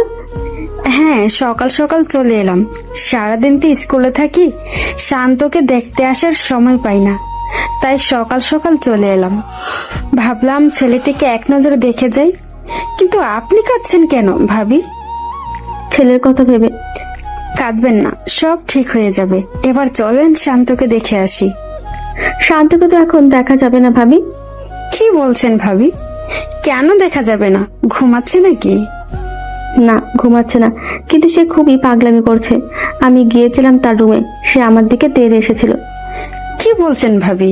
শিমুল অবশ্য আমাকে বলেছিল, তবে বিষয়টা যে এত জটিল তা তো বুঝিনি। আচ্ছা ভাবি, আমি তাহলে আসি, অনেক বেলা হয়েছে, স্কুলে যেতে হবে তো। কি বলছেন ভাবি, চলে যাবেন মানে? আসুন, সামান্য চা নাস্তা করে যান। না ভাবি, এমনিতে আপনার মন ভালো নেই, তার উপর এই বাড়তি ঝামেলায় আপনাকে জড়াতে চাচ্ছি না। আজ আসি, অন্যদিন না হয় এসে চা নাস্তা খেয়ে যাব। এই বলে শিমুলের মা বাড়ি চলে গেলেন। বাড়িতে গিয়ে শিমুলকে বললেন, আজ স্কুলে যাওয়ার প্রয়োজন নেই, তুই বরং শান্তদের বাড়িতে যা, তাদের হয়তো কোনো দরকারে লাগতে পারে। শিমুল মায়ের কথায় সায় দিয়ে নাস্তা করে শান্তদের বাড়িতে চলে আসে। ঘড়িতে যখন সকাল 8:30, শিমুল শান্তদের বাড়িতে এসে দেখে শান্তর মা শান্ত রুমের বাইরে একটি চেয়ারে নীরবে বসে আছেন। ঘড়িতে তখন সকাল 8:30। শিমুল শান্তর মায়ের পাশে গিয়ে সালাম দিয়ে বলল, শান্ত এখন কেমন আছে? শান্তর মা কান্না মিশ্রিত সুরে বললেন, বেশি ভালো নেই রে বাবা। শিমুল শান্তর মাকে সান্ত্বনা দিয়ে বলল, চিন্তা করবেন না খালা, জিন সাধক হুজুর আজকে সন্ধ্যায় এলে দেখবেন সব ঠিক হয়ে যাবে। কথায় কথায় শান্তর মায়ের হঠাৎ মনে পড়লো আজকে তো শান্তর টেস্টের রিপোর্ট আনার কথা। এরপর শান্তমা শিমুলের হাতে কিছু টাকা দিয়ে শান্তর টেস্টের রিপোর্ট ডায়াগনস্টিক সেন্টার থেকে নিয়ে ডাক্তারকে দেখানোর কথা বললেন। শান্তর মায়ের কথাতে শিমুল শহরে গিয়ে শান্তর টেস্টের রিপোর্ট নিয়ে ডাক্তারকে দেখান। ডাক্তার রিপোর্ট ভালো করে চেক করে বললেন, এই রূপেটা তো সবকিছু স্বাভাবিক। শিমুল বলল, তাহলে শান্তর হাতে ওই রেখাটা কিসের? ডাক্তারও চিন্তিত হয়ে বললেন, আমিও তো সেটাই ভাবছি। আচ্ছা, তুমি এক কাজ করো, আমি আরো 2টা টেস্ট দিচ্ছি রগের, সেগুলো করিয়ে নিবি কেমন? যদি কিছু ধরা পড়ে। ডাক্তার কলম নিয়ে টেস্ট লিখছেন। শিমুল মনে মনে হাসছে আর বলতে, আপনি যতই টেস্ট দেন আর যাই দেন, শান্তর রোগ আপনাদের মেডিকেল সায়েন্সের বোধগম্য নয়। ডাক্তার টেস্ট লিখে শিমুলের হাতে দিলে শিমুল সেটা নিয়ে বাড়ি চলে আসে। শান্তর মা শিমুলকে দেখে জিজ্ঞেস করলেন, ডাক্তার কি বললো? ডাক্তার শান্তর রিপোর্ট দেখে বলেছেন রিপোর্ট নর্মাল, কোনো সমস্যা নেই, আর আরো 2টি টেস্ট লিখে দিয়েছেন। টেস্ট কিভাবে করাবো? শান্তর যে অবস্থা। শিমুল শান্তর মায়ের কথা জবাবে বলল, আরে খালা, রাখেন তো ডাক্তার, যদি 100 টেস্ট করায় তাও এই রোগের মূল খুঁজে পাবে না, কারণ শিমুলের রোগ মেডিকেল সায়েন্সের বাইরে। এই রোগের জন্য জিন সাধক হুজুরের দরকার। শিমুলের কথায় শান্তর মা বললেন, তা অবশ্য ঠিক বলেছিস তুই, দেখি আজ হুজুর আসার পর কি হয়। সারাদিন শান্ত একা একটি ঘরের মধ্যে বন্দি। শান্তর মা একবার দরজার ফাঁক দিয়ে তাকিয়ে দেখেছিলেন শান্ত ঘুমিয়ে আছে। সেই সুযোগে একটি প্লেটে কিছু ভাত আর পানি তার বেডের পাশের টেবিলে ঢেকে রেখে এসেছে। ঘড়িতে বিকেল 4টা। ছেলে চিন্তায় শান্তর মা সারাদিন কিছুই খাননি। অপেক্ষা মাগরিবের, অপেক্ষা জিন সাধক হুজুরের। দীর্ঘ অপেক্ষার পর মাগরিবের পূর্ব মুহূর্তে জিন সাধক হুজুর এসে হাজির হলেন শান্তদের বাড়ি। জিন সাধক আসার কিছুক্ষণ পরেই মাগরিবের আজান হলো। অজু করে তিনি মসজিদের দিকে রওনা হলেন। মাগরিবের নামাজ আদায় করে তিনি আবারও শান্তদের বাড়িতে এসে হাজির। এরপর তিনি রুমে বসে বাতি নিভিয়ে জিন আয়দারুসকে ডাকলেন। জিন আয়দারুস পরি রুকায়াকে নিয়ে হাজির হলো। আয়দারুস এসেই সালাম দিয়ে বলল, জনাব, রুকাইয়াকে নিয়ে এসেছি, আপনি কথা বলেন। জিন আয়দারুস আসার পরপরই পুরো ঘর একটি মিষ্টি সুগন্ধে ভরে উঠেছে। শান্তর মায়ের কাছে ঘ্রাণটি পরিচিত মনে হলো। হঠাৎ কারো মনে পড়ল এই ঘ্রাণ তো তিনি সেদিন সকালেও পেয়েছিলেন। তিনি বুঝতে পারলেন পরিদের সাথেই তাহলে এই ঘ্রাণ থাকে। জিন সাধক হুজুর রুকায়াকে সবকিছু বলতে যাচ্ছিলেন, এমন সময় অদৃশ্য থেকে রুকায়া বলল, জবাব, আইতারুস আমাকে সব বলেছে, তবে আমি একবার শান্তকে দেখতে চাই, সে কোন ঘরে আছে। শান্তর মা জবাব দিলেন, শান্ত সামনের ডান পাশের রুমে থাকে, সে আজ একটু বেশি পাগলামো করছে, তাই দরজা বন্ধ করে রেখেছি।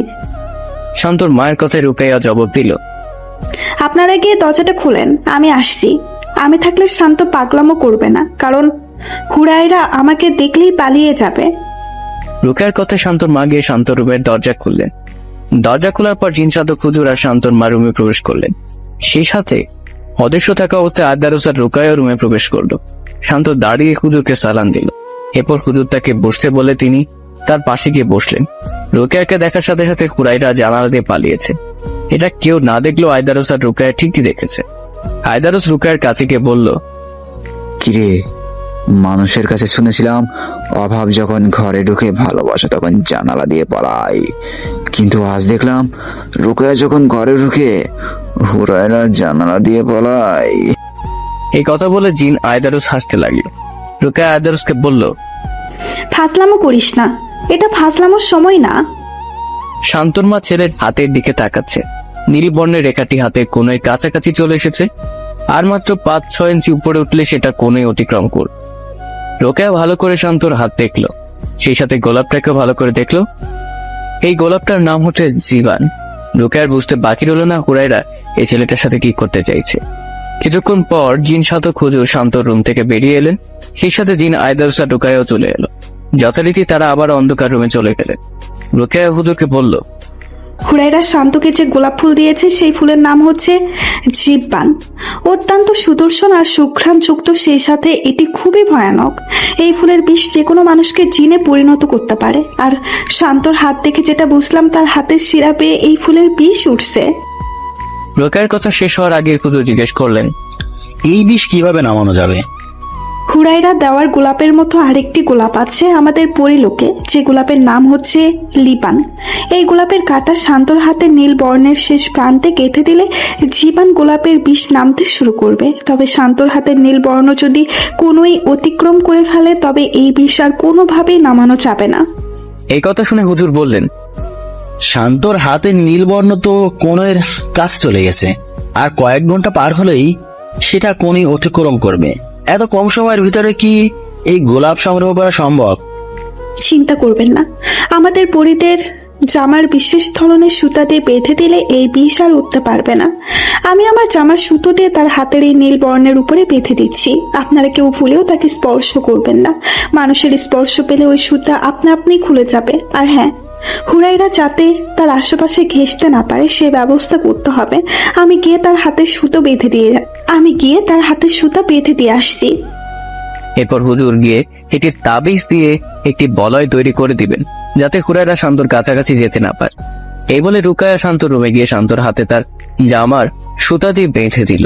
সুতা বেঁধে দেওয়ার পর সে আয়দারুসকে ডেকে বলল, হুজুরকে বলো এইখানে এসে শান্তর চারিদিকে বলয় তৈরি করতে। রুকায়ের কথা মতো হুজুর শান্ত রুমে গিয়ে তার পালঙের 4 কোণে 4টি তাবিজ রেখে দিলেন। এরপর রুকায়া তাঁদের কাছ থেকে বিদায় নিয়ে পরিলোকের উদ্দেশ্যে রওনা হলো। জিন সাধক হুজুরের কথায় রুমের বাতি জ্বালানো হলো। শান্তর মা কিছুটা নিশ্চিন্ত, তার মনে এবার আশার আলো দেখা দিয়েছে। রান্নাঘরে গিয়ে হুজুরের জন্য পাঁপড় ভেজে নিয়ে আসলেন। হুজুরের দিকে বাড়িয়ে দিয়ে বললেন, হুজুর একটু খেয়ে দেখেন, ভালো লাগবে। কোন সপ্তাহে হুজুর পাঁপড় খেতে শুরু করলেন। শিমুল ও হুজুরের সাথেও পাঁপড় খাওয়ায় শরিক হলো। সবার মুখে একটি স্বস্তির হাসি। রুকায়া পরিলোকে গিয়ে চারদিক তন্ন তন্ন করে খুঁজতে লাগলো লিবান গোলাপ ফুল। এদিক ওদিক খুঁজতে খুঁজতে অবশেষে পরিলোকের রানী মাকসুরার বাগানে ফুলটি দেখতে পেল। ফুলটি দেখার সাথে সাথে রুকায়া কোনো কিছু না ভেবেই তাড়াতাড়ি করে নেমে রানীর বাগান থেকে ফুলটি ছিঁড়ে যেই উঠতে যাবে অমনি পেছন থেকে কেউ তাকে বলল, দাঁড়াও। রুকায়া তো পিছন ফিরে তাকালো। রানী মাকসুরা রাগান্বিত চেহারায় তার দিকে তাকাচ্ছেন। রুকায়া নিচে নেমে এসে মাথা নিচু করে সালাম দিয়ে বলল, জি রানী সাহেবা। রানী মাকসুরা কঠিন সুরে বললেন, তুমি জানো না আমার এই বাগানের গাছ থেকে ফুল ছেঁড়া নিষেধ? তাও কেন ছিঁড়েছো? রুকায়া নিচের দিকে তাকিয়ে কাঁপা কাঁপা কণ্ঠে উত্তর দিল, না মানে রানী সাহেবা, লিবান গোলাপ কোথাও পাচ্ছিলাম না, তাই আপনার বাগান থেকে বাধ্য হয়ে নিতে হলো। রানী মাকসুরা জিজ্ঞেস করলেন, লিবাম, গোলাপের কি এমন প্রয়োজন ছিল তোমার? না মানে রানী সাহেবা, পৃথিবীতে এক মানুষের হাতে জীবান ফুলের কাঁটা বিঁধেছে, আর আপনি জানেন ওই ফুলের কাঁটা মানুষের জন্য কত বিপজ্জনক। জীবান ফুল তো আমাদের পরিলোকের ফুল। এই ফুল পৃথিবীতে পৌঁছালো কেমন করে? রুকায়ার জবাব কি দিবে বুঝতে পারছে না। সত্যিটাকে বলে দিবে? রুকায়া চুপ থাকতে দেখে রানী তাকে ধমকে সুরে বললেন, চুপ করে আছো কেন? আমি তোমাকে কিছু জিজ্ঞেস করেছি। রানীর ধমক খেয়ে রুকায়া বলল, রানী সাহেবা, হুরাইরা পৃথিবীতে এক ছেলেকে পছন্দ করে, সে তাকে পরিলোকে আনার জন্যই এই কাজ করেছে। রানী মাকসুরা রুকায়ার কথা শুনে বললেন, এটা আর এমন কি? কত মানুষই তো পরিলোকের পরিদের গোলাম হয়ে আছে। রানীর কথা জবাবে রুকায়া বলল, দেখেন রানী সাহেবা, আপনি যে কথা বলছেন সেটা ঠিক আছে, কিন্তু আপনি এটা বলেন আমরা যে কাজ করছি সেটা কি আদৌ ঠিক? তাছাড়া পৃথিবীর ওই ছেলেটা তার বাবা মায়ের একমাত্র সন্তান, তাকে তার বাবা মায়ের কাছ থেকে কেড়ে নিয়ে এলে ওই মায়ের অভিশাপে আমাদের ভয়াবহ পরিণতি হতে পারে। রুকায়ার কথায় রানী মাকসুরা হেসে বললেন, বাহ, কি দারুণ তোমার চিন্তা শক্তি। তোমাকে আমি পরীক্ষা করছিলাম। তোমার কাজে আমি খুবই খুশি। আর আমি সবার সামনে এটাও ঘোষণা করে দেব যে আমার পরে এই পরিলোকের রানী হবে তুমি। রানী মাকসুরার কথায় পরি রুকায়া হেসে রানীকে গিয়ে জড়িয়ে ধরে খুশিতে কেঁদে দিল। রানী তার চোখের জল মুছে দিয়ে বললেন, পাগলি মেয়ে, খুশির খবরে কেউ কাঁদে? তুমি তাড়াতাড়ি যাও, পৃথিবীর ওই ছেলেটাকে গিয়ে সুস্থ করে তোলো। রুকায়া রানীর কাছ থেকে বিদায় নিয়ে পৃথিবীর উদ্দেশ্যে রওনা হলো। শান্তর মা, জিন সাধক হুজুর আর সুমন রুকায়ার অপেক্ষায়। ঘড়িতে রাত 11টা বাজে। রুকায়া যাওয়ার প্রায় 3.5 ঘন্টা হয়ে গেছে। রুকায়ার এত দেরি দেখে সবাই চিন্তিত, সে কি আদৌ এই ফুল পেয়েছে? শিমুলের মা একবার এসেছিলেন, অনেকক্ষণ এখানে ছিলেনও। বেশি রাত হয়ে যাচ্ছে দেখে আবার চলে গেছেন। হঠাৎ পুরো ঘর মিষ্টি সুগন্ধে ভরপুর হয়ে উঠল। মিষ্টি খানে সবাই বুঝতে পারলেন রুকায়া এসেছে। হুজুর বললেন, আপনারা ঘরের বাতি নিভিয়ে দেন। হুজুরের কথা মতো ঘরের বাতি নিভিয়ে দেওয়া হলো। রুকায়া এসেই প্রথমে সালাম দিল। হুজুর সালামের জবাব দিয়ে জিজ্ঞেস করলেন, আপনি কি ওই ফুলটি পেয়েছেন? রুকায়া অদৃশ্য থেকে জবাব দিল, জি হুজুর, পেয়েছি। আমি আপনার সামনে ফুলটি রেখেছি, আপনারা ঘরের বাতি জ্বালিয়ে ফুলটি নিতে পারেন। আর হ্যাঁ, ফুলের কাঁটা অবশ্যই শান্তর মা ছেলের হাতে কাটবেন, অন্য কেউ কাটলে এটা কাজ করবেন না। আমি বাইরে যাচ্ছি, আপনারা বাতি চালান। কাজ হয়ে গেলে এই রুমে এসে আবারও বাতি নিভিয়ে দিবে। এরপরে কি কাজ করতে হবে সেটা আমি বলে দিব। রুকায়ের কথা মতো রুমের বাতি জ্বালিয়ে তারা দেখতে পেলেন সত্যি সত্যি সোনালী বর্ণের অদ্ভুত এক গোলাপ পালঙের উপর রাখা। দেখে মনে হচ্ছে যেন এটা সত্যিকারের সোনা। শান্তর মা গোলাপটি হাতে নিয়ে শান্তর রুমে গেলেন। শান্ত তখন ঘুমিয়ে আছে। ধীরে ধীরে ছেলের পাশে গিয়ে তার হাতে নীল বর্ণের শেষ প্রান্তে গোলাপের কাঁটা গেঁথে দিলেন। কাঁটাটি হাতে গাঁথার সাথে সাথেই সেটা মিলিয়ে গেল। এর কিছুক্ষণ পরেই শান্তর হাতে নীল বর্ণের ডাকটি নিচের দিকে নামতে শুরু করল। এটা দেখে সবাই অনেক খুশি। হুজুর বললেন, চিন্তার আর কোনো কারণ নেই, আপনার ছেলে আবার আগের মতো সুস্থ হয়ে উঠবে ইনশাল্লাহ। এরপর সবাই রুকায়ের কথা মতো আগের রুমে গিয়ে বাতি নিভিয়ে দিল। রুকায় এসে সবাইকে বলল, আপনারা আর কোনো চিন্তা করবেন না, শান্তর আর কিচ্ছু হবে না। আপনার ছেলে রাতের মধ্যে পুরোপুরি সুস্থ হয়ে উঠবে, আর হুরাইরা যেন তার কাছে ঘেঁষতে না পারে সেজন্য আমি তো আছি, আর হুজুরও আছেন। আপনাদের প্রতি কৃতজ্ঞতা রইল। আপনি কেন কৃতজ্ঞতা জানাচ্ছেন? কৃতজ্ঞতা তো জানাবো আমরা। আপনি সাহায্য না করলে শান্তকে হয়তো বাঁচানো পারতাম না। সবই আল্লাহ তাআলার ইচ্ছা। তিনি যাকে বাঁচাবেন তাকে কেউ মারতে পারবে না, আর তিনি যাকে মারবেন তাকে কেউ বাঁচাতে পারবে না। আমি আজকের মতো বিদায় নিলাম, সবাই আমার জন্য দোয়া করবেন। এই বলে রুকায়া সেখান থেকে বিদায় নিল। রুকায়া চলে যাওয়ার পর হুজুরও বিদায় নিতে চেয়েছিলেন, কিন্তু শান্তর মা হুজুরকে আসতে দেননি। সেই রাতে শিমুল আর হুজুর শান্তদের বাসায় থেকে গেলেন। শিমুল রাতে হুজুরের পাশেই ঘুমালো। ঘড়িতে রাত 1টা। হঠাৎ ঘুম ভাঙলো শান্তর। পুরো শরীর জ্বর জ্বরে মনে হচ্ছে, হাতে ব্যথাও নেই। নীলবর্ণের ডাকটি যেন কোথায় মিলিয়ে গেছে। শান্ত হঠাৎ শুনতে পেল জানালার বাইরে থেকে কেউ বলছে, আমাকে ক্ষমা করে দিও শান্ত, আমি তোমাকে ভালোবেসে পেতে চেয়েছিলাম। তোমাকে পাওয়ার জন্য আমি যে পথ বেছে নিয়েছিলাম সেটা হয়তো সঠিক ছিল না। ভালো থেকো তুমি, তবে তুমি আমার হবে, হয়তো আজ না হয় কাল। এই বলে হুরায়রা বিদায় নিল। শান্ত কথাগুলো মন দিয়ে শুনলো। কিছু বলতে কেউ সে বলতে পারলো না। কি বলবে? বলার মতো কোনো শব্দ খুঁজে পাচ্ছে না। ঘুমে তার চোখ বন্ধ হয়ে আছে। আবারও শুয়ে পড়লো বিছানায়। হারিয়ে গেল আরামের ঘুমে। জিনসাদক হুজুর আর শিমুল শান্তদের ঘরে একই বিছানায় শুয়ে আছে। শিমুল নিশ্চিন্তে ঘুমালেও হুজুরের ঘুম লাগছে না। শান্ত কি কালকে পুরোপুরি সুস্থ হয়ে যাবে, নাকি রাতের মধ্যে ওই পরি অন্য কোনো ছলনার আশ্রয় নেবে? এসব বিষয় নিয়ে তিনি ভাবতে ভাবতে মসজিদে মিনার হতে ফজরের আজানের সুর ভেসে এলো। শিমুলকে ডেকে তুলে তাকে নিয়ে হুজুর ফজরের নামাজে গেলেন। নামাজ থেকে আসার পর দেখলেন শান্তর মা উঠে পড়েছেন। একা মানুষ, তারপরেও হুজুরের জন্য অনেক রকম নাস্তা তৈরি করেছেন। হুজুর এত সব নাস্তা দেখে বললেন, আপনি একা মানুষ, এত কষ্ট করে কেন এগুলো তৈরি করেছেন? শান্তর মা কাতর সুরে বললেন, হুজুর, আপনি আমার ছেলের জন্য যা করেছেন তার তুলনায় এইসব নাস্তা তো কিছুই না। শিমুলকে সাথে নিয়ে হুজুর নাস্তা শেষ করলেন। এরপর ধীরে ধীরে শান্তর ঘরের দিকে গেলেন। শান্ত ঘুম থেকে উঠে দাঁত ব্রাশ করছে। ছেলেকে রোগমুক্ত দেখে শান্তর মা অনেক খুশি হলেন। এরপর শান্তকে কিছু নাস্তা দিয়ে দিলেন খাওয়ার জন্য। হুজুর তাদের কাছ থেকে বিদায় নিলেন। যাওয়ার সময় শান্তর মা হুজুরের হাতে 30,000 টাকা দিয়ে বললেন, হুজুর, ইচ্ছে ছিল আপনাকে আরো বেশি দিই, কিন্তু এই মুহূর্তে ঘরে এতটুকুই ছিল। আপনার বিকাশ নাম্বারটা দিয়ে যাবেন, আমি আরো 20,000 টাকা পাঠিয়ে দেব। হুজুর অবাক হয়ে বললেন, আমাকে এত টাকা কেন দিচ্ছেন? টাকা 2-3 হাজার দিলেও তো অনেক বেশি। কি বলছেন হুজুর? ছেলেকে প্রথম দিন ডাক্তারের কাছে নিয়ে গিয়ে ডাক্তারের ফি, টেস্ট সব মিলিয়ে 8,000 খরচ হয়েছে। যদি এখনো তাকে ডাক্তারের চিকিৎসা করাতাম হয়তো ছেলে আমার ভালো হতো না, কিন্তু 50,000 টাকা তো খরচ হতোই। ডাক্তারকে যদি এত টাকা দিতে পারি তো আপনাকে কেন দেব না? আপনি আর মানা করবেন না প্লিজ। শান্তর মায়ের পীড়াপিড়িতে তিনি টাকা দিতে বাধ্য হলেন। তবে বিকাশ নাম্বার কিছুতেই দেননি। ওনার ভাষ্য মতো এই টাকাই তিনি বেশি নিচ্ছেন। সবার কাছ থেকে বিদায় নিয়ে হুজুর নিজ বাড়ির উদ্দেশ্যে রওনা। শান্ত স্কুলের জন্য তৈরি হতে লাগলো। তখন শান্তর মা বললেন, আজ বাদ দে বাবা, কাল থেকে না হয় স্কুল যাবি। তোর ওপর দিয়ে অনেক ধকল গেছে। মায়ের কথা শান্ত আজ স্কুলে গেল না। কিছুক্ষণ পরেই শান্তর বাবা ফোন করলেন। ছেলের অবস্থা সম্পর্কে জানতে চাইলেন। শান্তর মা সব ঘটনা খুলে বললেন। সব শুনে শান্তর বাবা বুঝতে পারলেন এই জিন সাধক আসলে অন্য সব জিন সাধকের মতো ভণ্ড নন। উনি সত্যিকার অর্থে একজন সৎ, নিষ্ঠাবান, পরোপকারী জিন সাধক। শান্তর বাবা নিজের ভুল বুঝতে পারলে এরপর শান্তর মাকে বললেন তিনি এই মাসে দেশে ফিরে আসবেন। আসার পর হুজুরের সাথে দেখা করবেন। বিকেলে আবারও পাড়ার মাঠ জমে উঠল। এই 2 দিন শান্ত আর শিমুল মাঠে খেলতে যায়নি, তাই মাঠের অন্যরা তাদের অনেক মিস করেছে। আজ তারা মাঠে যাওয়ায় সবাই খুব খুশি। সারা বিকেল খেলাধুলা করে দুজনেই একসাথে বাড়ি ফিরে এলো। ছেলেকে এমন হাসি খুশি দেখে শান্তর মাও বেজায় খুশি। পরের দিন থেকে শান্ত যথারীতি স্কুলে যেতে শুরু করলো। ইদানিং শান্তর মধ্যে একটা ভালো পরিবর্তন লক্ষ্য করা যাচ্ছে।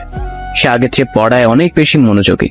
স্কুলের স্যাররাও এটা দেখে অবাক যে শান্তর পড়ালেখার কথা শুনলেই মাথা ব্যথা শুরু হয়ে যেত, সে কিনা ক্লাস 10-এর কঠিন কঠিন অঙ্ক নিমিষেই সমাধান করে দিচ্ছে। প্রতিদিন স্কুলে যাওয়া, বিকেল হলে মাঠ আর সন্ধ্যা নামলে পড়ার টেবিলে এভাবেই চলতে লাগলো দিন। প্রায় 2 মাস পর শান্তর বাবা দেশে ফিরে এলেন। গত মাসে আসার কথা থাকলেও নানা জটিলতায় আসতে পারেনি। আসার পথে বিদেশ থেকে অনেক মূল্যবান আতর, কয়েকটি দামি পাঞ্জাবি পিস নিয়ে আসলেন জিন সাধক হুজুরের জন্য। দেশে আসার পরের দিন জিন সাধক হুজুরকে ফোন দিয়ে নিজের পরিচয় দিয়ে বাড়িতে আসার জন্য বললেন। শান্তর বাবার ফোন পেয়ে জিন সাধক হুজুর জোহরের নামাজ শান্তদের বাড়ির পাশের মসজিদে এসে পড়লেন। শান্তদের বাড়িতে মসজিদের ইমাম সাহেবেরও দাওয়াত ছিল। জোহরের নামাজের পর ইমাম সাহেব আর জিন সাধক হুজুর শান্তদের বাড়িতে এলেন। শান্তর বাবার সাথে সালাম বিনিময় করে মুসাফা করলেন। শান্তর বাবা এক দৃষ্টিতে তাকিয়ে রইলেন হুজুরের দিকে। একদম সাদাসিধে পোশাক, নেই কোনো জাঁকজমকতা। গলায় ঝুলছে একটি গামছা, হাতে পুরনো একটি লাঠি, মুখ ভর্তি সাদা দাড়ি, কিন্তু পুরো চেহারা জোরে আলাদা এক মাধুর্যতা। শান্তর বাবা ইমাম সাহেব আর হুজুরকে নিয়ে ঘরের ভিতরে গেলেন। শান্তর মা অনেক রকম রান্না করেছেন। হুজুর তো এত সব রান্না দেখে অবাক, সেই সাথে কিছুটা রাগও করেছেন, কারণ তিনি অপচয় একদম পছন্দ করেন না। পরে পরিস্থিতি বুঝে নিজের রাগটাকে সামলে নিয়ে খাবার খেতে শুরু করলেন। খাবার শেষ করার পর শান্তর বাবা মসজিদের ইমাম সাহেবকে একটি পাঞ্জাবির কাপড় গিফট দিলেন। মসজিদের ইমাম সাহেব এটা পেয়ে অনেক খুশি হলেন। এরপর তাদের কাছ থেকে বিদায় নিলেন। ইমাম সাহেব বিদায় নেওয়ার পর শান্তর বাবা দীর্ঘক্ষণ জিন সাধক হুজুরের সাথে কথা বললেন। কথায় কথায় জানতে পারলেন তিনি আসলে সাধনা করে জিন আয়দারুসকে বশে আনেননি। কোন এক ঘটনাক্রমে তিনি জিন আয়দারুসকে এক বিপদ থেকে রক্ষা করেছিলেন। সেই থেকে জিন আয়দারুস ওনার সঙ্গে থাকে, ওনার ডাকে সাড়া দেয়। যাওয়ার সময় তিনি হুজুরকে 2টি পাঞ্জাবির কাপড় আর একটি দামি আতর আর একটি খামের ভেতরে 50,000 টাকা দিলেন। ইমাম সাহেব পাঞ্জাবের আতর গ্রহণ করে খামের ভেতর কি আছে সেটা জানতে চাইলেন। শান্ত বাবা একটু ইতস্তত করে বললেন, না মানে সেদিন তো আপনাকে কিছু দিতে পারেনি, তাই এখানে কিছু টাকা দিলাম, আমার পক্ষ থেকে উপহার। যে উপহার দিয়েছেন তাতেই আমি খুশি। দয়া করে আপনি এই টাকাগুলো রাখুন। মানুষকে জাহান্নামে নিয়ে যাওয়ার এই টাকাই দায়ী। আপনি এই টাকা দিয়ে কিছু গরিব এতিম অসহায়দের খাবার দাবারের ব্যবস্থা করবেন। মনে করবেন আমার পাওনা হয়ে গেছে। এই বলে হুজুর টাকার খাম শান্তর বাবার হাতে দিয়ে বিদায় নিলেন। জিন সাধক হুজুর চলে যাওয়ার পথে শান্ত বাবা মুগ্ধ দৃষ্টিতে তাকিয়ে রইলেন আর ভাবতে লাগলেন, উনি যদি চাইতেন টাকার পাহাড় বানাতে পারতেন, কিন্তু তিনি সাদাসিধে জীবনটাকেই বেছে নিয়েছেন। পৃথিবীতে আজও এত ধার্মিক লোক আছে, সত্যি ভাবতে অবাক লাগে। শান্তর সাথে পরীর এই ঘটনার প্রায় 3 বছর হয়ে গেছে। এরই মধ্যে সবাই ঘটনা ভুলে গেছে। শান্ত এখন কলেজে পড়ে। এমন একদিন কলেজ থেকে বাড়ি ফিরছিল, হঠাৎ করেই এক অতি সুন্দরী মানবীর সাথে তার ধাক্কা লাগলো। মেয়েটিকে দেখতে শান্ত একেবারে হা হয়ে গেল। শান্ত কিছু বলার আগে মেয়েটি বলল, সরি, আমি আসলে দেখতে পাইনি। এরপর শান্ত মেয়েটির হাত থেকে পড়ে যাওয়া সব বই তুলে দিল। মেয়েটি ভুল করে একটি ডায়েরি শান্তর হাতে ফেলে দ্রুত চলে গেল। শান্তর হাতে যে ডায়েরিটা রয়ে গেছে সে নিজেও এটা খেয়াল করে। আনমনে হেঁটে চলছিল সে। হঠাৎ করে মনে পড়লো আমার হাতে তো মেয়েটির ডায়েরি রয়ে গেছে। কৌতূহল বশত ডায়েরিটি খুলে দেখলো সে ডায়েরির প্রথম পাতায় লেখা, হঠাৎ ভুল করে নয়, ইচ্ছে করে দিয়েছি। আমার ফোন নাম্বার দিলাম, তোমার ফোনের অপেক্ষায় থাকবো। শান্ত পকেট থেকে মোবাইল বের করে নাম্বারটিতে কল করলো। ওপাশ থেকে মিষ্টি স্বরে একটি মেয়ে বলল, আমি জানতাম তুমি ফোন করবে, তোমাকে যে কল করতেই হতো। আমি তো কথাই বললাম না, তুমি কি করে বুঝলে তাহলে আমি কল করেছি? ওপাশ থেকে মিষ্টি সুরে মেয়েটি বলল, আমি যে তোমার নিঃশ্বাসের সাথে মিশে আছি, আমি হুরায়রা। শান্তর কাছে নামটি যেন পরিচিত মনে হলো। হঠাৎ মনে পড়ল তার সাথে যে ছলনা করেছিল সেই পরী হুরায়রা নয়তো। তাই সে তাকে জিজ্ঞেস করলো, তুমি কি পরিলোকের হুরাইরা? মেয়েটি হাসতে হাসতে বলল, পরিলোকে হুরায়রা হতে যাব কেন, আমি মানবী হুরায়রা। দীর্ঘক্ষণ হুরায়ের সাথে শান্তর ফোনে কথা হলো। এইভাবেই হুরায়রার সাথে শান্তর প্রেমের সম্পর্ক গড়ে ওঠে। পরিলোকের রানীকে অনেক কষ্টে বুঝে হুরায়রা পৃথিবীতে এসেছে। যতদিন শান্তর বাবা মা বেঁচে থাকবেন ততদিন শান্তর সাথে হুরায়রা মানবী রূপেই থাকবে। শান্তর বাবা মা মারা গেলে হুরায়রা শান্তকে নিয়ে পাড়ি জমাবে পরিলোক। পরি হুরায়রার সাথে শান্ত প্রেম করছে, অথচ সে জানেই না যে সে পরির সাথে প্রেম করেছে। হুরায়রা সর্বক্ষণ শান্তর সাথেই থাকে। 2-1 শান্তর বাড়িতে গিয়ে শান্তর মায়ের সাথে কথাও হয়েছে। আগামী মাসে শান্তর বাবা দেশে ফিরলে তাদের বিয়ের দিনক্ষণ ঠিক হবে। হুরায়রা খুব খুশি, ভালোবাসার মানুষটিকে সে কাছে পেয়েছে। জিতে গেছে তার ভালোবাসা। এই ভালোবাসা অমর হয়ে থাকবে যুগ যুগান্তর। হাই বন্ধুরা, গল্পটা কেমন লাগলো অবশ্যই কমেন্ট করে জানাবেন।